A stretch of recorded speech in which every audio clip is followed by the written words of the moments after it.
वन्दे सिन्दूरवर्णाभं लोहिताम्बरभूषितं रक्ताङ्गरागशोभाढ्यं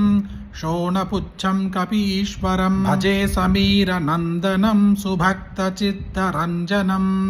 दिनेशरूपभक्षकं समस्तभक्तरक्षकं सुकण्ठकार्यसाधकं विपक्षपक्षपादकं समुद्रपारकामिनं नमामि सिद्धकामिनं सुशङ्खितं सुकण्ठमुक्तवान् धियो हितं वच त्वमाशु धैर्यमाश्रयात्रवो भयं कदापि न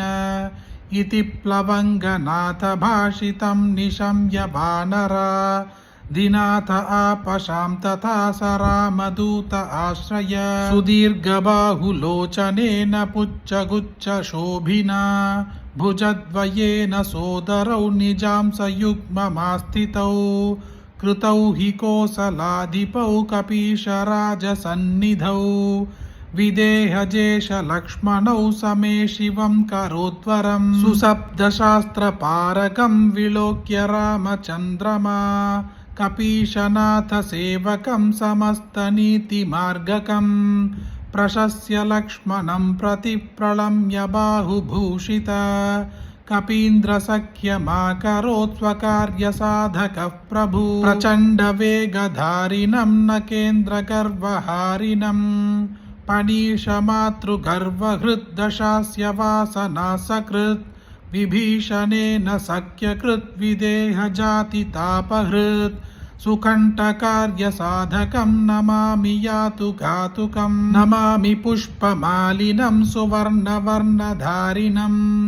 गदायुधेन भूषितं किरीटकुण्डलान्वितं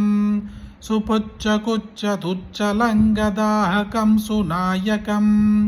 विपक्षपक्षराक्षसेन्द्र सर्ववंशनाशकं रघुत्तमस्य सेवकं नमामि लक्ष्मणप्रियं दिनेशवंशभूषणस्य मुद्रिकाप्रदर्शकं विदेहजातिशोगतापहारिणं प्रहारिणं सुसूक्ष्मरूपधारिणं नमामि दीर्घरूपिणं नभस्वतात्मजेन भास्वतात्वया कृता महा सहायता यता त्वयोर्हितं ह्यभूत् स्वकृत्यतः सुकण्ठ आपधारकां रघुत्तमो विधेहजां